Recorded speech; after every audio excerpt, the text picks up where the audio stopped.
बता दें कि एल्विश यादव के खिलाफ ईडी की जांच तेज हो गई है। बड़ी खबर आपको बता रहे हैं, एल्विश यादव के खिलाफ ईडी की जांच तेज हो गई है। शिकायतकर्ता ने एनफोर्समेंट डायरेक्टरेट में बयान दर्ज कराया है। दिल्ली के ईडी दफ्तर में बयान दर्ज हुआ है। करीब 7 घंटे तक गौरव गुप्ता का बयान दर्ज किया गया। गौरव गुप्ता की शिकायत पर यह केस दर्ज हुआ था। ये बड़ी खबर आपको बता रहे हैं। और अब शिकायतकर्ता ने ईडी दफ्तर में अपना बयान दर्ज कराया है। दिल्ली के ईडी दफ्तर में अपना बयान दर्ज कराया। एल्विश यादव के खिलाफ ईडी की जांच अब तेज होती जा रही है। ये बड़ी खबर आपको बता रहे हैं। रेप पार्टी को लेकर ये जांच चल रही है और किस तरीके से अब लगातार ये जांच का दायरा है वो आगे बढ़ता जा रहा है। गौरव गुप्ता की शिकायत पर यह केस दर्ज हुआ था। और इस वक्त हमारे सहयोगी जतिन हमारे साथ जुड़ चुके हैं। जतिन, आखिर मनी लॉन्ड्रिंग के किस मसले को लेकर अब ईडी पूछताछ में जुटने वाली है? आज बिल्कुल देखिए, ईडी ने इस पूरे मामले में एफआईआर दर्ज की थी। बकायदा एल्विश यादव और अन्य लोग जो कि बैंक्वेट हॉल फार्म हाउस से जुड़े लोग थे, उन सभी के खिलाफ ईडी ने मुकदमा दर्ज किया। लखनऊ के जोनल दफ्तर में मुकदमा दर्ज किया गया था। लेकिन जिस तरीके से ईडी ने जब एफआईआर दर्ज की तो नोएडा पुलिस की जो एफआईआर थी उसी को टेक ओवर किया था। हालांकि इस तरीके के कुछ लीड्स ईडी को मिले हैं कि एल्विश यादव के पास जो संपत्ति है, वो अपनी वीडियो में जिन लग्जरी गाड़ियों का इस्तेमाल करता है, वो पैसा एल्विश यादव के पास कहां से आ रहा है। और यही वजह थी कि ईडी ने एल्विश यादव और अन्य लोगों के खिलाफ मनी लॉन्ड्रिंग का मुकदमा दर्ज कर जांच शुरू की। हालांकि जो जानकारी मिल रही है कि सौरभ गुप्ता, गौरव गुप्ता, 2 भाई हैं जिन्होंने जो पीएफए के सदस्य हैं, इनकी शिकायत के आधार पर नोएडा पुलिस ने एफआईआर दर्ज की और उसके बाद प्रतिबंधित सांपों की तस्करी से जुड़े तमाम सबूत जुटाए गए। एल्विश यादव की गिरफ्तारी भी की गई। इसी को देखते हुए गौरव गुप्ता के स्टेटमेंट को ईडी ने दर्ज किया। दरअसल ईडी ने नोटिस दिया था कि गौरव गुप्ता लखनऊ पहुंचे और वहां पर जाकर जो अपने स्टेटमेंट है वो दर्ज कराए। लेकिन गौरव गुप्ता ने सिक्योरिटी का हवाला दिया, जिसके बाद एडिशनल डायरेक्टर रैंक के जो अधिकारी हैं वो दिल्ली पहुंचते हैं। ईडी मुख्यालय जो कि नई दिल्ली के अंदर मौजूद है, वहां पर गौरव गुप्ता के जो स्टेटमेंट है वो रिकॉर्ड किए गए हैं। 7 घंटे गौरव गुप्ता अंदर ईडी दफ्तर के अंदर मौजूद रहे। हर पहलू पर उनके स्टेटमेंट को रिकॉर्ड किया गया कि उनको किस तरीके से पता लगा कि एल्विश यादव प्रतिबंधित सांपों का जो जहर है उसकी तस्करी कर रहा है, क्या कुछ उनके पास जानकारी थी। जो वीडियोज उनके पास से, वो सभी वीडियोज ईडी अधिकारी ने गौरव गुप्ता से लिए हैं और इसी आधार पर आगे जो कार्रवाई है वो की जा रही है। जानकारी ये भी मिल रही है कि इस केस में जो आईओ थे जो कि नोएडा पुलिस से हैं, उनसे भी इस बारे में पूछा गया है और जो चार्जशीट बनाई गई थी नोएडा पुलिस द्वारा वो भी ईडी ने अपने कब्जे में ली है। साथ ही जिस बैंक्वेट हॉल पे आपको याद होगा कि नवंबर के महीने पे नोएडा पुलिस ने रेड किया था और वहां से 5 सपेरों को गिरफ्तार किया था और उनके पास से तकरीबन 20 mm जो एक तरीके से सांप का जहर था वो रिकवर किया गया था। उसकी एफएसएल रिपोर्ट भी ईडी ने अपने कब्जे में ली है। दरअसल ईडी ये जानना चाह रही है कि प्रतिबंधित सांपों के जहर का जो रैकेट है और उससे जो कमाई हो रही है, क्या उसका डायरेक्ट बेनिफिट एल्विश यादव को मिल रहा है।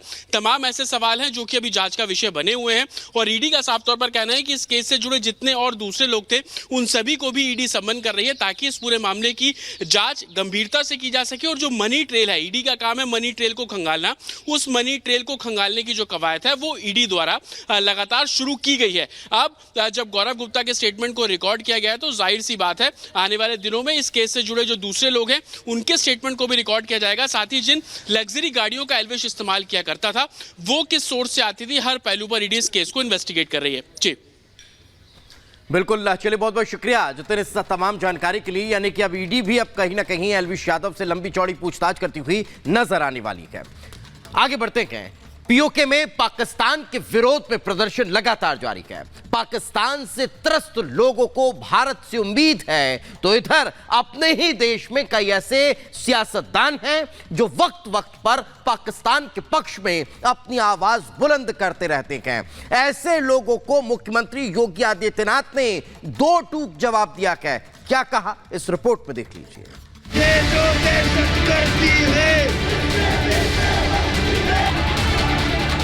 पाकिस्तान तिल तिल कर मर रहा है। 2 जून तो छोड़िए, एक वक्त की रोटी भी मयस्सर नहीं हो रही है। दाने दाने के लिए लूटपाट की तस्वीरें पाकिस्तान में आम हो चली है। अब पीओके की जनता भी सड़कों पर है और पाकिस्तान के खिलाफ विद्रोह बढ़ रहा है। पीओके की भूखी आवाम हुक्मरानों को लानत भेज रही है और उसी पीओके में अब मोदी मोदी की गूंज सुनाई दे रही है। लेकिन अपने ही देश में वोट की सियासत के लिए पाकिस्तान का समर्थन करने वालों की कमी नहीं है, जिन्हें सीएम योगी ने 2 टूक जवाब दिया है। एक भिखमंगा पाकिस्तान का समर्थन एक कांग्रेसी और समाजवादी पार्टी के लोग कर रहे हैं। और मैं तो फिर कहता हूं, जो हिंदुस्तान में रहता है और हिंदुस्तान पर जिसको गौरव की अनुभूति नहीं होती है, हिंदुस्तान जिसकी प्राथमिकता में नहीं है, भारत माता के प्रति जिसके प्रति समर्पण का भाव नहीं है, वह भारत के अंदर क्यों बोझा बनता है? जाओ ना भिखमंगे पाकिस्तान के पास जाके भीख मांगो वहां जाकर के। पीओके की जनता अब समझ गई है कि पाकिस्तान के साथ रहने से उनकी दुर्दशा और बढ़ेगी। ऐसे में पीओके के लोगों ने पाकिस्तान के खिलाफ बगावत छेड़ दी है, लेकिन अपने ही देश में कुछ सियासी हुक्मरान लोगों में पाकिस्तान के पास एटम बम के नाम पर खौफ पैदा करते हैं। अरे हमने कहा उससे पावरफुल एटम बम हमारे पास भी है, चिंता मत करो। उसका एटम बम फेंकने के लिए है तो हमारे पास हमारा एटम बम फ्रीज में रखने के लिए नहीं है। हम भी छेड़ेंगे नहीं, लेकिन कोई छेड़ेगा तो फिर छोड़ेंगे भी नहीं, हो कहीं भी होगा। यानी पाकिस्तान का समर्थन कर रहे हैं, इन बेशर्मों को शर्म भी नहीं आती है। पाक ऑक्युपाइड कश्मीर से हर दिन वहां एजिटेशन हो रहा है और लोग भारत का तिरंगा पताका हाथ में लेके हर दिन आंदोलन कर रहे हैं पाकिस्तान का खिलाफ। वो देख के मेरा ये भी लगता है कि वो शुरुआत है। मोदी जी को 400 सीट मिलेगा तो पाक ऑक्युपाइड कश्मीर भी भारत का ही हो जाएगा। शुरुआत आगाज हो चुका है, उसका भी आगाज हो चुका है। पीओके में आज वही हो रहा है जिसकी भविष्यवाणी हमारे रक्षा मंत्री राजनाथ सिंह ने कुछ दिनों पहले कर दी थी।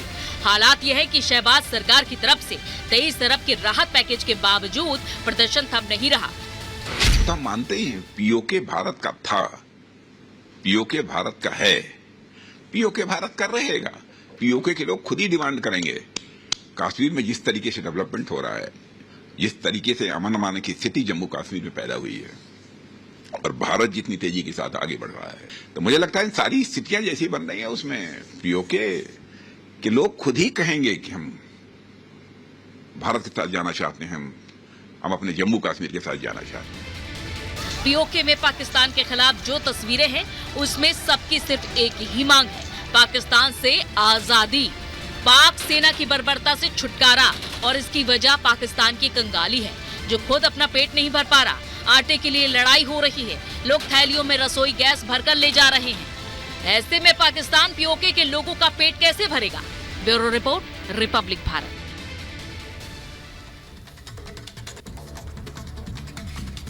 और आगे बढ़ते हैं, यूपी की सियासत से जुड़ी बड़ी खबर की बात करते हैं। आपको बता दें कि बाहुबली धनंजय सिंह ने बीजेपी का समर्थन किया है। ये बड़ी खबर आपको बता दें, बाहुबली धनंजय सिंह जिसने अपनी